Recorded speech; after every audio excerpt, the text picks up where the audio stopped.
Júnior. As contas da terceira eliminatória da Taça de Portugal abrem-se durante esta sexta-feira, com partida que está marcada para nas 7h30 da tarde, no estádio Engenheiro Manuel Branco Teixeira, em Chaves, duelo entre Grupo Desportivo de Chaves, FC Porto, Lisboa e Benfica. A equipa do Benfica assume naturalmente maior dose de favoritismo, perante a formação transmontana, e na antevisão a esta partida, José Mourinho, o técnico do Benfica, destaca na responsabilidade de passar a eliminatória seguinte, diante de um Chaves que conta com valor. É o típico jogo de Taça de Portugal, onde há uma equipa de uma divisão inferior, mas não de um futebol de divisão inferior. É uma das equipas mais fortes da segunda liga, é uma equipa que seguramente, se estivesse na primeira liga, não seria muito diferente das equipas da segunda metade da tabela na primeira liga. É uma boa equipa que irá exigir de nós seriedade. A divisão feita por José Mourinho para na partida referente às contas da terceira eliminatória da Taça de Portugal.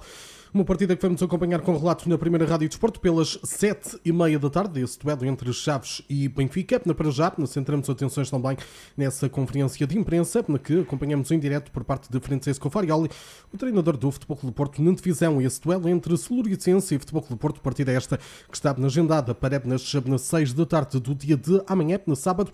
Vamos ouvir a conferência de imprensa de Francesco Farioli. To ask two questions, if it's possible. First of all, this will be your opening match in this Portuguese Cup, which the fans of Porto really like and really appreciate. I would like to know what are you expecting, not only as a coach but also as a FC Porto, the team of this competition. And I would also like to know what can you tell us about Celoricense, because it's a team that didn't play the national championships for more than 25 years. It's back.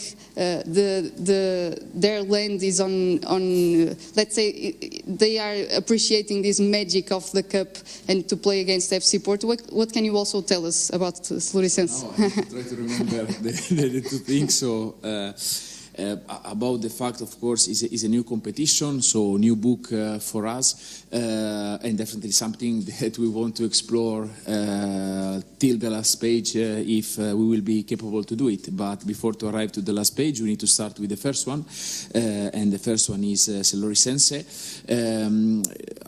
I saw and I read something about, of course, some interviews that some players and the coach made, and yeah, but I know exactly the feeling, because when I started my journey as a coach, I started in amateur level, and I know what it means when you play with the first division team, especially against a big club. And for sure tomorrow we are going to face a team that is going to give the life. At the end, they have an amazing opportunity to prove themselves, to enjoy the day, and that's why we need to be really smart and really clever in the way that we approach the game. Football is full of these stories also in the recent days. If you go in different countries, but as well in Portugal, is football. So we start from 0-0 and we have to prove, and we need to deserve to go through. Sport TV. Mr. Farioli, Ricardo Ribeiro for Sport TV. What do you already know about Jamor atmosphere, and how important is it for you as a coach winning this trophy? But for us, I think the opportunity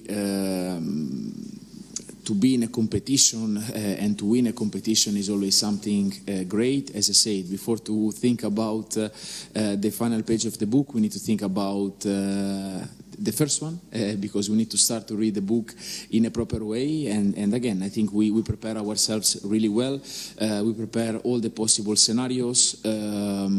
Today, now in this moment, the players are having, as usual, individual meetings to go through the opponent, of course, with the information that we were able to find in these days.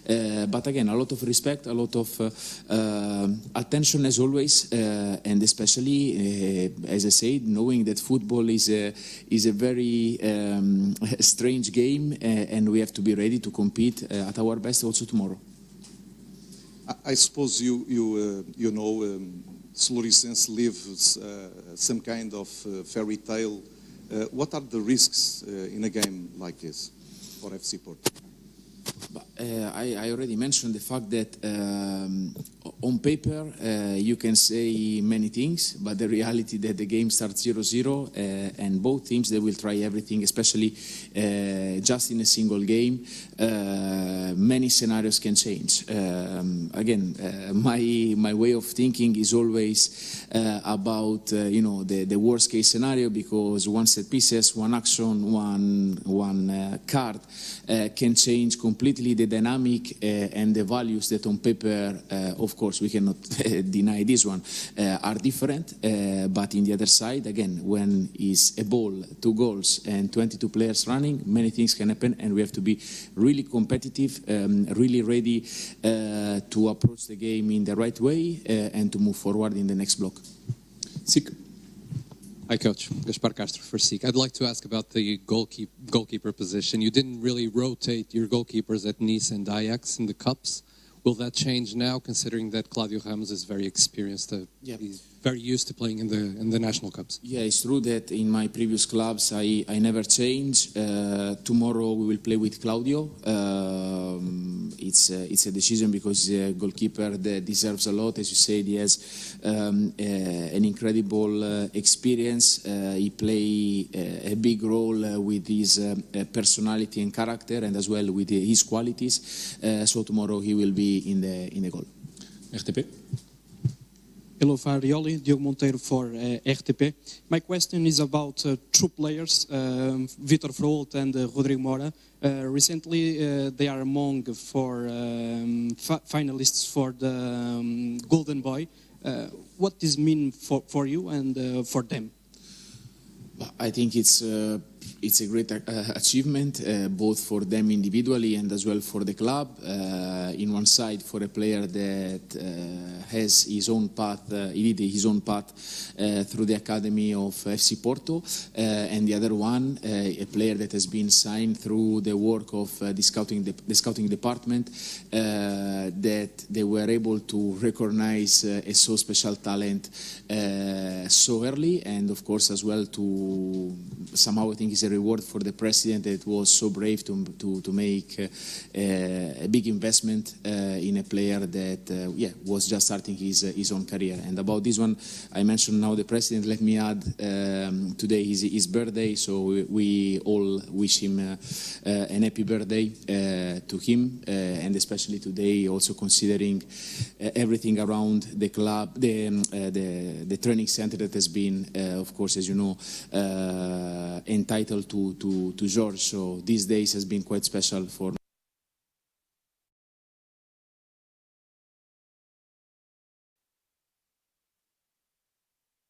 a lot of international players in action this last week, but 2 of them, Zaidu and Eustáquio, arrived only yesterday. How can they be in the situation for the game tomorrow?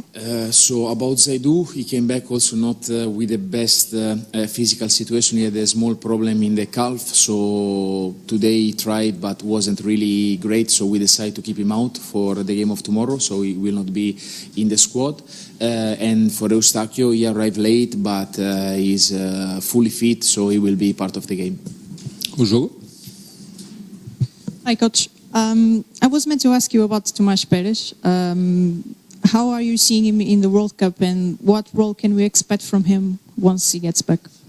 First of all, we are really happy for him because, a few weeks ago, before him to travel to this experience, we spoke. As you know, at some point with the injury of Nuan, we had to stop him because the situation was a bit emergency case for us, so we stopped him, we call him back, and after when we assessed all the possibilities, we decided for him to go to live a unique experience like the Under-20 World Cup, and of course the fact that they are in the final and he has the opportunity to become world champion is something that make all of us really happy, and of course we are supporting him from far away, and hopefully he's going to get what he deserves, and when he will be back, he will be I wish we will have the opportunity to celebrate with him for a few minutes, and after to keep working and keep moving forward.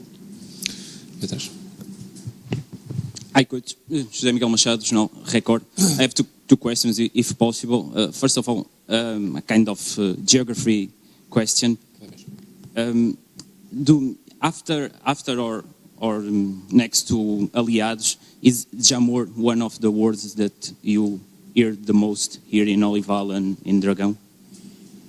Tell me again, because I lost the first part.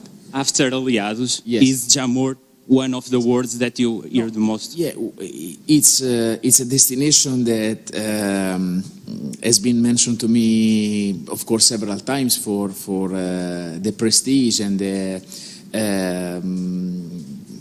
the aura of the place. I have been there some years ago to watch a couple of matches, so I know the place, and yeah, of course, we all hope we will be there to compete as soon as possible.